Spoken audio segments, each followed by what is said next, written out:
Chris and his friends were hanging out in downtown Westport, and the friends volunteered Chris to talk to me. Like many people, I think Chris assumed that an old guy soliciting conversations on the waterfront is probably evangelizing for a religion, and it's a reasonable assumption. But what I do is very different. Chris's belief is something that I agree with, so it was a good exercise in focusing on my conversation partner's epistemology and challenging their beliefs to ensure their reasoning is sound. In this conversation, it all came down to falsifiability and whether or not it's reasonable to believe something if there's no way to determine whether it's not true. Tell me what you thought of this chat in the comments. My name is Nick, and this is Conversations on the Coast. Just sit down and we could just jump into it. So what brings you guys downtown today? We're just chilling. We went to get donuts. Now I think we're about to go get some burgers. Nice. Where's your favorite place to get burgers in town? Probably Aloha. Oh, okay. I don't think I've had their burgers. I always get like barbecue or poke or something like that. Yeah. The place we like to go that you can't get into is the Pine Tree. So when you're a little older, you can go to that. I assume you're not 21 yet. I'm not. Cool. Are their burgers good? Yeah, their burgers are excellent. Yeah, I definitely recommend it. So anyway, my name is Nick. What's your name? My name's Chris. Chris. Good to meet you. So what I do is I talk to people about something they believe. And It could be just about anything, but it's usually most impactful if it's something that you think other people should also believe. And what I do is I don't really talk about the belief. I ask you questions to figure out whether the reasons you use to believe the belief are good reasons. So that's basically what it's about. Okay. So what would be interesting for you to talk about? What's something you believe that you think other people should believe?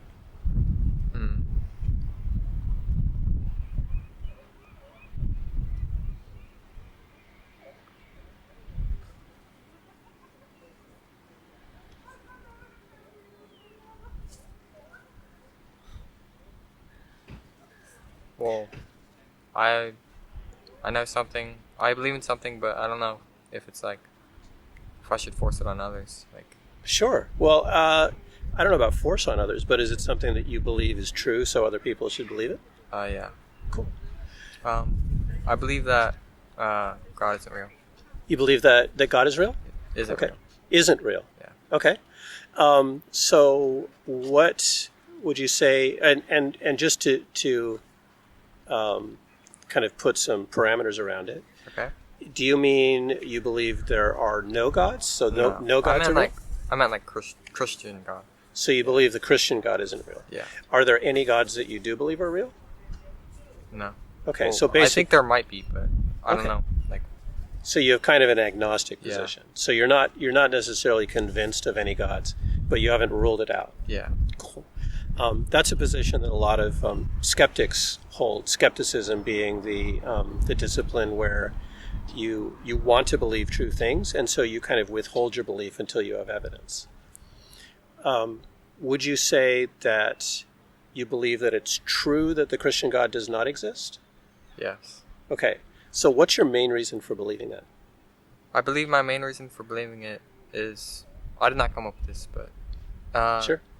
It doesn't make sense that an all-powerful and all-loving God would allow evil to exist. Okay. It just makes sense to me. Cool. So you talked about it making sense or not making sense. Why is something making sense or not making sense a good reason to believe in something? Because the thing that makes the most sense is probably the most true. Okay. So what can you put some structure for me around making sense? So what does that mean to make sense? Like, it follows logic. Okay. So tell me, so when you talk about logic, what is logic, and how do you think about logic? Like logic? Yeah. I'm not sure. Okay. So have you heard of the 3 laws of logic? No. The 3 laws of logic are called identity, contradiction, and excluded middle, which means a thing is what it is, a thing is not what it's not, and there's nothing in between, right? And usually in logic, you construct what's called a syllogism. So you start from things that we agree are true, or that are obviously true, and then you build up your reasoning from that. So from that perspective, right, could you build up the not making sense from like something that you, like how would you build that up kind of like to make it a logical structure? So, an all-powerful God should be able to make us in a way where we still have free will. Okay. But no evil can be done to each other, Mm-hmm. since they could do anything. Okay. So logically, to me, it doesn't make sense why they wouldn't. So you're saying If they're all loving. Yeah, so that you're saying that if there's this all-powerful, all-loving God, then they could make a world with no evil in it. Yeah. And so you're making the logical step from all-powerful to could do this thing, Yes. right? And then you're saying that because you don't see this, then you're inferring the absence of this God.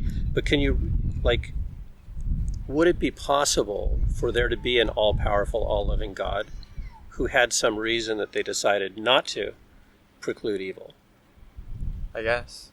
So then is your sense of it making sense a good reason to hold the belief?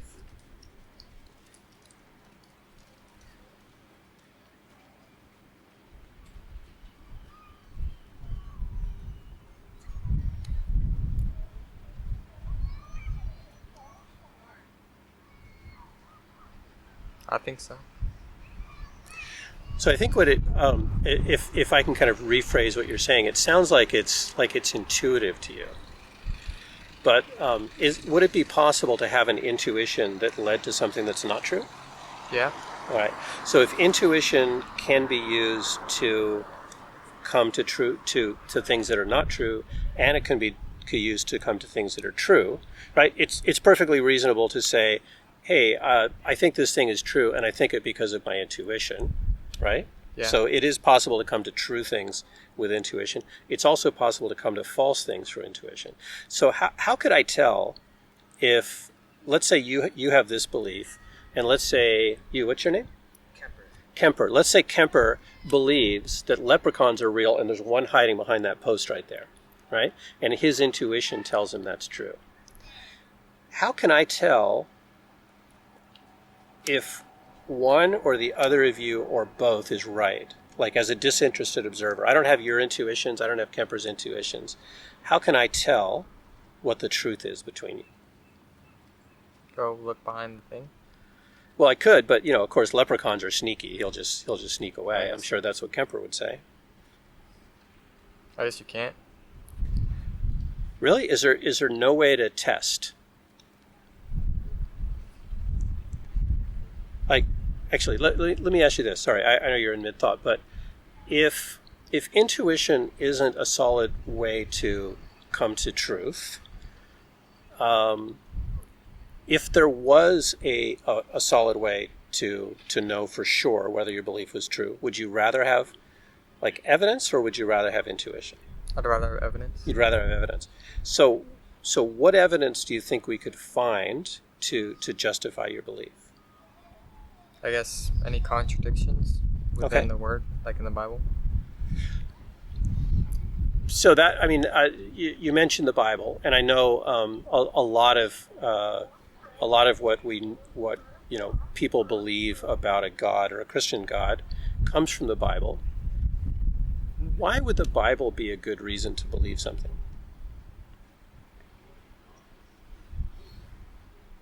Or in general, why would a book be a good reason to believe something to be true?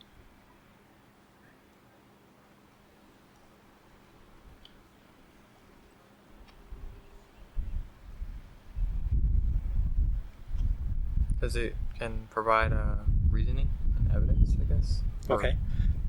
Tell me more about that, about evidence. Like what constitutes evidence? And what Like- about the Bible is evidence? The Bible could make a claim, and it could be Mhm. like, it could be true. Like, there'd be evidence of it happening in the real world. So It could make a claim. Can we test the things that are said in the Bible? we can. Can we? I guess. Can you give me an example? I guess we couldn't really. Yeah, I mean, if you look at a book, like, why would something you read in the book, like let's take, like, for example, a science book. You read a science book, it talks about gravity. Yeah. Is the fact that the book talks about gravity a good reason to believe that gravity exists? No. What's a better reason to believe that gravity exists? By experimenting with it. Exactly. Yeah, so you can experiment, you can get real evidence. Is there anything we could do to test the claims that are in the Bible?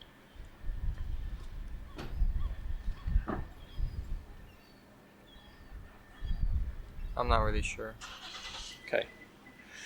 But I think the thing you would want to look at is, if you have a claim, somebody claims God exists, or a leprechaun is behind the post, you claim God doesn't exist. If there's no way to test, that would be what we call an unfalsifiable claim.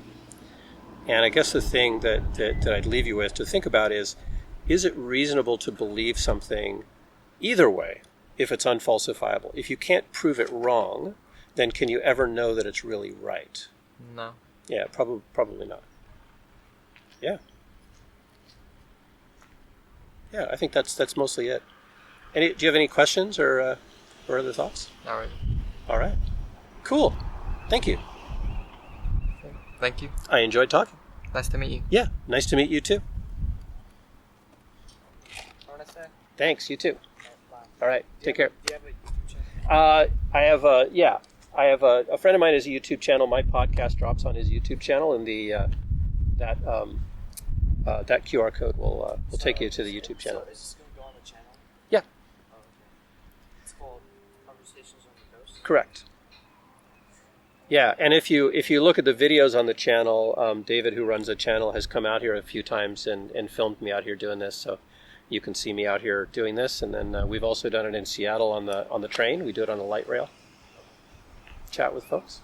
That's cool. Yeah. Either of you interested in doing something similar? All right. Cool. You bet. Thank you. Enjoy your day.